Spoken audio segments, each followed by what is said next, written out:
आप देख रहे हैं रणभूमि लाइव। पीछे घड़ी आपको दिखा दे, सुबह के 10:30 बज चुके हैं। काउंटडाउन भी लगातार चल रहा है 7.5 घंटे का। इतना वक्त महज रह गया है। जैसे जैसे दिन आगे बढ़ेगा वैसे वैसे प्रचार के लिए वक्त कम होता जाएगा। काउंटडाउन लगातार सुबह से हम चला रहे हैं। लखनऊ की बात कर लेते हैं। लखनऊ की सरोजनी नगर सीट इस बार बेहद हॉट सीट है। इस सीट से भाजपा के राजेश्वर सिंह मैदान में ताल ठोक रहे हैं। कैसी है उनकी तैयारी चुनाव की, देखते हैं उनसे एक्सक्लूसिव रिपोर्ट। हमारे साथ बात करने की है उत्तर प्रदेश की सबसे हॉट सीट लखनऊ की सरोजनी नगर के प्रत्याशी और भारतीय जनता पार्टी के नेता राजेश्वर सिंह जी। सर, 18 दिन पहले तक सुपर कप, 18 दिन बाद हम देख रहे हैं कि राजनीति के माहिर खिलाड़ी, ये सब कैसे ट्रांसफॉर्म हुआ? नहीं, ये सब प्रभु की इच्छा है। उसमें मेरा क्या रोल है? पार्टी चुनाव लड़ रही है, पार्टी ने निर्णय लिया यहाँ से लड़ना है और संगठन पूरा हमारा चुनाव लड़ रहा है।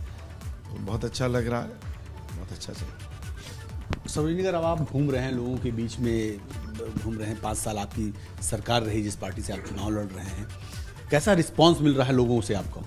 बहुत अच्छा रिस्पॉन्स है, लोग बहुत खुश हैं। हमारे यशस्वी प्रधानमंत्री मोदी जी से बहुत खुश हैं, जितनी स्कीम्स उन्होंने चलाई, और हमारे योगी आदित्यनाथ जी से बहुत खुश हैं। सारे माफिया अपराधी जेल में हैं, सुरक्षा का माहौल बहुत अच्छा है। हर आदमी चाह रहा है कि इन लोगों को 5-5 वर्ष अभी और दे, पूरी जनता यही चाह रही है। और उत्तर प्रदेश जिस गति से विकास की उस पर चल रहा है, सब जान रहे हैं कि इसी तरह से चलेगा तो उत्तर प्रदेश 5 वर्षों में हिंदुस्तान का सर्वोत्तम प्रदेश बन जाएगा। अखिलेश यादव तो कह रहे हैं कि बाबा जी गर्मी निकालने की बात कह रहे थे और उनकी खुद ही भाप निकल गई है। वो इसी तरह की बातें करते रहेंगे। भाषा अच्छी नहीं है, शोभनीय नहीं है। समाजवादी पार्टी अपराधियों को चुनाव लड़ा रही है। मुख्तार अंसारी का परिवार चुनाव लड़ रहा है, 60 मुकदमे 70 मुकदमे। आजम खान 60 मुकदमे 70 मुकदमे, उनका परिवार चुनाव लड़ रहा है। अतीक अहमद को सांसद बनाया, भाई उनके घर वाले चुनाव लड़ रहे हैं। ये सब चीज़ ठीक नहीं है। अपराधियों को राजनीति में लाना, ये प्रदेश का भविष्य भी खराब करते हैं, युवाओं का भविष्य भी खराब करते हैं, और ये ठीक नहीं है। इनसे कोई निपट नहीं सकता। ये सत्ता में आ जाएंगे, आप सोचिए। पुलिस आजम खान की भैंस ढूंढती थी उत्तर प्रदेश की, कितनी बदनामी होती थी। डिप्टी एसपी गाड़ी के बोनट पे लटके लटके पूरा हजरतगंज घूमते थे, ठीक नहीं होता था। जवाहर बाग हत्याकांड में एडिशनल एसपी मुकुल द्विवेदी को दिन दहाड़े गोली मार दी, जिसने रामवृक्ष यादव जिसने कब्जा किया। ये ठीक नहीं है। ये इस तरह की चीज़ें, फिर सांप्रदायिक बातें करना, जिन्ना को स्वतंत्रता संग्राम सेनानी बनाना, वो जिन्ना जो देश का जिसने बंटवारा कराया, जो कहता था आई वॉन्ट ए डिवाइडेड और ए डिस्ट्रॉयड इंडिया, मुझे बटा हुआ या बर्बाद। चलिए, अलग अलग हिस्सों से हमारे रिपोर्टर लगातार बने हुए, सीधे आपको ले चलते लखनऊ। वहां से शैलेश अरोड़ा हमारे साथ जुड़ चुके हैं। उनके पास क्या तस्वीरें चुनाव से जुड़ी हुई, वो जान लेते हैं। शैलेश, अभी कितनी हलचल, बताइए जल्दी से। जी बिल्कुल, देखिए इस समय आपने देखा कि किस तरह से प्रियंका गांधी का काफिला जो है, देखिए ये प्रियंका गांधी की गाड़ी खड़ी है। बात करने की कोशिश करेंगे उनसे। यहाँ पर निकल चुकी हैं, यहाँ से 10-90 चौराहे जाएंगी और उसके बाद वहाँ से उनका रोड शो शुरू होगा। यहाँ पर आप देख सकते हैं कांग्रेस की एक प्रत्याशी है लखनऊ मध्य से, सदफ जफर, वो भी इस समय बाहर ही खड़ी है, उनसे बात कर रही है। प्रियंका गांधी वाड्रा हम देख पा रहे हैं। यहाँ पर आप देखिए कि प्रियंका गांधी जो है यहाँ पर मौजूद है और यहाँ से सीधे 10-90 जाएंगे। 10-90 चौराहे से उनका जो रोड शो है वो शुरू होगा। रोड शो जो है मटियारी तक, जो चिन्हट के पास पड़ता है, वहाँ तक जाएगा और उसके बाद वहाँ से वो हरदोई तक जाएंगी। इसके बाद शाम को फिर से एक बार उनकी वापसी होगी, जिसके बाद वो लखनऊ में एक बार फिर से अपना जनसंपर्क अभियान चलाएंगे। आप देखिए तस्वीरों में हम दिखा रहे हैं प्रियंका गांधी जो है अपने जो प्रत्याशी हैं उनसे बातचीत करते हुए हम उनको देख पा रहे हैं। इस समय बात करने की भी उनसे कोशिश करेंगे हम, आप देख सकते हैं। और आज पूरा दिन ये देखिए आप, दोपहर तक जो है उनका लखनऊ में रोड शो रहेगा। इसके बाद जो लखनऊ आगरा एक्सप्रेसवे है वहाँ से वो रवाना होंगी हरदोई के लिए। देखिए उनका जो काफिला है, जो गाड़ी है उनकी, वो यहाँ से निकल चुकी है 10-90 चौराहे के लिए और हम भी उनके पीछे चल रहे हैं। वहाँ जाएंगे और उसके बाद दिखाएंगे तस्वीरें रोड शो की कि किस तरह से भव्य रोड शो है। अपने कांग्रेस के जो प्रत्याशी हैं उनके समर्थन में 9 विधानसभा सीटों के लिए आज प्रियंका गांधी का रोड शो होगा। देखिए निकल चुका है उनका काफिला। चलते हम भी यहाँ से और उसके बाद आगे की तस्वीरें दिखाएंगे। वहाँ पहुँचकर अपने दर्शकों को सीधी तस्वीरें 10-90 चौराहे से और उसके बाद रोड शो की हर तस्वीर हम अपने दर्शकों को दिखाएंगे। जी बिल्कुल शैलेश, आप लगातार काफिले के साथ उनको फॉलो करते हुए आगे बढ़ रहे हैं। 10-90 चौराहे से उनका रोड शो आगे बढ़ेगा और शदब जफर जो है यहाँ से प्रत्याशी है कांग्रेस की तरफ से लखनऊ मध्य से, और उनकी दावेदारी बहुत मजबूत प्रियंका गांधी वाड्रा लगातार बताती रही हैं। जब रोड शो करेंगी वो तस्वीरें भी जानने के लिए आपका रुख करेंगे शैलेश, लेकिन अब आगे बढ़ जाते हैं, सनुज का रुख कर लेते हैं। सनुज भी लगातार जुड़े हुए हैं। सनुज, पीलीभीत की क्या तस्वीर आपको दिखाई दे रही है इस वक्त में? कौन कौन सियासी दिग्गज वहां पर पहुंचना शुरू हो गया है या फिर पहुंचेंगे शाम के 6 बजे तक, वो जरा बताइए। देखिए, आज सबसे पहले यहाँ पर अमित शाह आ रहे हैं और अमित शाह की रैली को लेकर तमाम प्रत्याशी जो बीजेपी के हैं वो काफ़ी उत्साहित हैं, पूरी ताकत झोंक रहे हैं कि चाहे जैसे भी हो। चूंकि अगर पिछली बार 2017 की बात करें, जो 4 विधानसभा सीटें पीलीभीत जिले में आती हैं, उन चारों विधानसभा सीटों पर बीजेपी का कमल खिला था और इस बार बीजेपी ने अपने 2 मौजूदा विधायकों को टिकट दिया है, जबकि 2 विधायकों के टिकट काटे हैं। एक जगह उनके बेटे को टिकट दिया है, जबकि दूसरी जगह दूसरा प्रत्याशी उतारा है। कांटे का मुकाबला बताया जा रहा है। 2017 में जो सियासी हवा चल रही थी, इस बार जो सियासी हवा है पीलीभीत की वो पहले से कुछ अलग नजर आ रही है। तमाम प्रत्याशी अपने दावे ठोक रहे हैं। अगर चूंकि ये बात भी देखने में आ रही है कि चूंकि पीलीभीत से जो सांसद है वरुण गांधी, इस बार वो बीजेपी प्रत्याशियों के लिए ना तो कोई ताकत झोंक रहे हैं, ना उनके साथ कई इस तरीके से नजर आ रहे हैं, तो ये भी एक बड़ा फैक्टर यहाँ पर देखने को मिल रहा है। और दूसरी बात यह है कि चूंकि यहाँ जो पीलीभीत विधानसभा सीट है, पीलीभीत विधानसभा सीट सबसे हॉट सीट है, चूंकि बीजेपी ने यहाँ से अपने जो मौजूदा विधायक हैं संजीव गंगवार, उनको फिर से मैदान में उतारा है और जो शैलेंद्र गंगवार भी उनके सामने मैदान में है और शाने अली है यहाँ जो कद्दावर नेता रहे थे, उनके बेटे हैं और उनको कहीं ना कहीं सियासत की विरासत को बचाने की जो चुनौती है, आने वाले वक्त में जनता किसके सर पर जीत का सेहरा बांधती है। लेकिन चुनाव प्रचार लगातार जारी है और उसी से जुड़ी एक अपडेट हम अपने दर्शकों तक पहुंचा रहे हैं।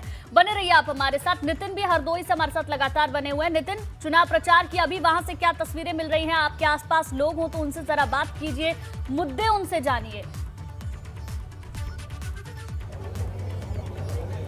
देखिए, बिल्कुल, देखिए आज आखिरी दिन है और 9 जिलों का चौथे चरण में जो मतदान हो रहा है, 59 सीटों को लेकर वो चुनावी शोर आज थम जाएगा। और ऐसे में हरदोई में जो कहा जाए, तमाम जो बड़े दिग्गज हैं उन्होंने डेरा डाल दिया है। थोड़ी देर में यह शाहाबाद में यहाँ रजनी तिवारी जो प्रत्याशी हैं, उनके समर्थन में मुख्यमंत्री योगी आदित्यनाथ आएंगे। उनका एक और कार्यक्रम हरदोई में, इसके साथ ही अखिलेश यादव का कार्यक्रम है, केशव मौर्य का कार्यक्रम है, प्रियंका गांधी का कार्यक्रम है। हरदोई में 8 सीटों में 7 सीटें बीजेपी ने जीती थी, 1 सीट पर थे नितिन अग्रवाल जीते, तो अब बीजेपी में शामिल हो गए। तो ऐसे में योगी जी की जनसभा में जो तमाम जो लोग पहुंचे हैं, कार्यकर्ता हैं, उनसे बात करते हैं। सर, आप बताइए क्या देख रहे हैं? हरदोई बिल्कुल लगा हुआ जिला है राजधानी से, किस तरह से देख रहे हैं, क्या माहौल चल रहा है और योगी जी आ रहे हैं? हमारे हरदोई जिले में पूर्ण मतलब 8 सीटें विधानसभा की हैं, उसमें हम लोग 8 सीटें जीत रहे हैं और प्रचंड बहुमत से जीत रहे हैं। मतलब अपना जो कहा जाए रिकॉर्ड मेंटेन करना बड़ी चुनौती रहता है। नहीं, मैं चुनौती के साथ कह रहा हूँ और मैं वादा करता हूँ कि मैं 8 पर आप वापस आ रहे हैं। कैसी क्या आपकी 5 साल की उपलब्धियां रही जिन पर आप वापस आ रहे हैं? इस मुद्दे पर आ रहे हैं कि यानी राशन और कोई तरीका की कोई समस्या नहीं बीजेपी सरकार में हुई है। शासन प्रशासन बहुत अच्छा चलाया है वो, यानी कानून व्यवस्था आप कह रहे हैं सुरक्षा। आप बताइए सर, क्या लग रहा है कि हरदोई एक ऐसी वो कहा जाए सरजमी है, एक दौर में यहाँ मतलब समाजवादी पार्टी का भी अच्छा रहा, बीएसपी रहा, लेकिन अब 2017 में पूरी तरह कमल खिला, एक सीट छोड़ के, अब वो भी प्रत्याशी आपकी बीजेपी में। हमारे यहाँ की सबसे बड़ी समस्या है गुंडा राज। हम लोग गुंडा राज के उसमें मतलब जो है सब लोग भाजपा के लॉ एंड ऑर्डर, राशन, मैं देख रहा हूँ जहाँ जहाँ मैं जा रहा हूँ, बीजेपी को अगर कहीं लाभ मिल रहा है तो इन्हीं मुद्दों पर मिल रहा है। जी जी बिल्कुल बिल्कुल, राशन 2-2 बार फ्री राशन और भी बहुत सारे रोड बने हैं हमारे यहाँ, बहुत काम हुए हैं, बहुत काम किए हैं विधायिका जी ने। लेकिन अखिलेश यादव तो बेरोजगारी पर बात कर रहे हैं, वो बात कर रहे हैं, आवारा जानवरों पर बात कर रहे हैं, वो बात कर रहे हैं, ओल्ड पेंशन सिस्टम पर बात कर रहे हैं, 300 यूनिट फ्री बिजली पर बात कर रहे हैं। देखिए, ऐसा है 69,000 शिक्षक भर्ती जो कराई है वो योगी बाबा ने कराई है। उसके बाद पुलिस की 49,000 भर्ती, उसके बाद 48,500 भर्ती। 5 साल में इतना हम लोग रोजगार मिला है। मुद्दे हैं और उन मुद्दों को लेकर अलग अलग पार्टी के जो समर्थक हैं और दूसरी पार्टी पर हमला भी बोलते हुए नजर आ रहे हैं और अपनी सरकार के पक्ष में माहौल भी तैयार कर रहे हैं। ठीक है नितिन, लौटेंगे आपके पास। फतेहपुर से हमारे सहयोगी संदीप केसरवानी भी हमारे साथ जुड़ गए हैं। संदीप, फतेहपुर से क्या तस्वीर है? चुनाव प्रचार शाम को 6 बजे आज थम जाएगा। जैसा कि चुनाव प्रचार तो शाम को थम जाएगा, पर यहाँ के युवा वोटर सबसे ज्यादा उनके अंदर खासा उत्साह दिखाई दे रहा है, जिनका पहले बार उनका मत पड़ना है। वहीं युवाओं की अगर बात की जाए तो उनका सिर्फ यही मानना है कि किसी तरीके उनको रोजगार मिले, और सरकार ने जिस तरीके की कानून व्यवस्था को, लाइन ऑर्डर को मेंटेन रखा है, कहीं ना कहीं सरकार के इस कार्यों को लेकर के जनता के अंदर काफी खुशी भी देखी जा रही। वहीं कुछ लोगों का ये भी मानना है कि सरकार को कुछ अच्छे और भी कदम करने चाहिए, क्योंकि हमारे साथ कुछ युवा लोग भी खड़े हुए हैं। हम उनसे बात करें कि सबसे पहले क्या आपकी समस्या है। बड़ी समस्या तो रोजगार की है, रोजगार नहीं मिल रहा है सरकार को। पर सरकार तो कह रही कि हमें रोजगार दिया है, रोजगार कहाँ दिया है? 16 वैकेंसियाँ कैंसिल हो चुकी है। क्या चाह रहे हैं सरकार से? सरकार रोजगार दे या तो सरकार बदली जाएगी। सरकार तो कह रही है कि हम मुफ्त राशन दे रहे हैं, लोगों को जो सुविधाएं देनी चाहिए वो सारी सुविधाएं दे रहे हैं। मुफ्त राशन हमसे दे रहे हैं। 2022 में कैसी सरकार चाहते हैं? अखिलेश यादव जैसा कि यहाँ पे अखिलेश यादव के रुझान पे यहाँ पे कुछ युवा है, वहीं पे कुछ और भी लोग क्या मुद्दे रहेंगे यहाँ बेरोजगारी, क्या कहते हैं, जिस तरह से कोरोना काल में लोगों के जीवन से ये सरकार ने खेला है। ऑक्सीजन के लिए लोग मर गए तड़प तड़प के, और ये सरकार ऑक्सीजन तक नहीं मुहैया करा पाई। यहाँ उद्घाटन कर दिया और बल्लियों पर आज भी उजागर हो रहे हैं, सामने आ रहे हैं, और इन्हीं मुद्दों पर लोग वोट करेंगे इस बार। लेकिन फतेहपुर फतेह की फाइनल फाइट जो है वो शाम को 6 बजे तक चलती रहेगी। लगातार आपके पास आएंगे, आपसे जानकारी लेंगे। चौथे चरण का प्रचार युद्ध चल रहा है। घड़ी आपको लगातार हम पीछे दिखा रहे हैं, 10:45 का वक्त हो गया है। काउंटडाउन लगातार चल रहा है 7 घंटे 12 मिनट का, और शाम को 6 बजे ये काउंटडाउन रुक जाएगा, प्रचार का शोर थम जाएगा।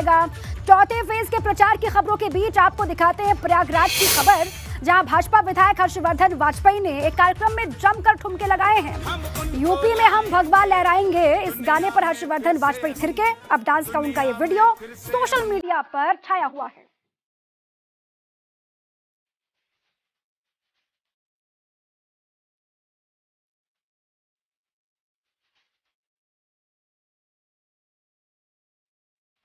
जो राम को लाए हैं हम उनको लाएंगे। जो